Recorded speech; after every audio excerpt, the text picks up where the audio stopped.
Hi, I'm Shepard. I'm a Christian who's doing a deep dive in the book of Romans, and I want you to come along with me. So let's look at what we've been talking about so far. So Romans is written by Paul, who's an apostle of God. He's writing to the church at Rome, and he's all about teaching them about Jesus and warning them about the dangers of not honoring God and the places that sin can lead them.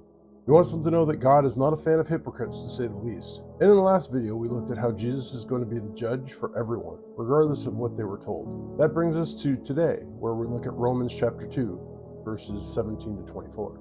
So let's dive in. Starting in 17. But if you call yourself a Jew and rely on the law and boast in God. So in this first verse, Paul is setting up what it means to be a Jew in the first century, as the Jews considered themselves as morally above everyone else because they were God's chosen people in history. We can tweak this for today for modern day followers of Jesus. Say, if you call yourself a Christian, as we believe we have the truth of Jesus. So keep that in mind as we continue on. So Paul continues in verse 18. And know his will, and approve what is excellent, because you are instructed from the law. So again, Jews had the law, Christians have Jesus in the Bible.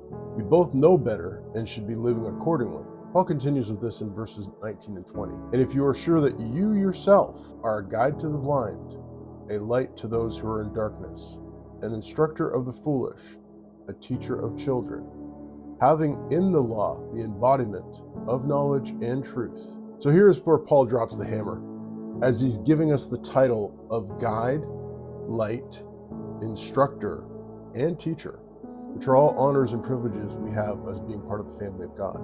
He now drives the nail home in the next verse. You then, who teach others, do you not teach yourself? While you preach against stealing, do you steal? You say that one must not commit adultery. Do you commit adultery? You who abhor idols, do you rob temples? Now, most of us say we don't do these things, but we need to remember how strict Jesus says the law was, and is. Sure, we may not rob banks, but we often steal things like time from our jobs and time from our family. We steal glances at things we shouldn't look at, committing adultery in our hearts, or stealing someone else's happiness by being overly critical of them, or just doing the bare minimum when we should be giving our best. We could also say we rob temples by making idols of things that we serve above God. Paul continues in verses 23 and 24. You who boast in the law, dishonor God by breaking the law. For as it is written, the name of God is blasphemed among the Gentiles because of you. So for the Jews, it was the name of God being blasphemed among the Gentiles, or spoken profanely and mocked. But today we could say that because we don't live for Christ as we should, and live as hypocrites, the world does not believe in God and mocks his name because of us.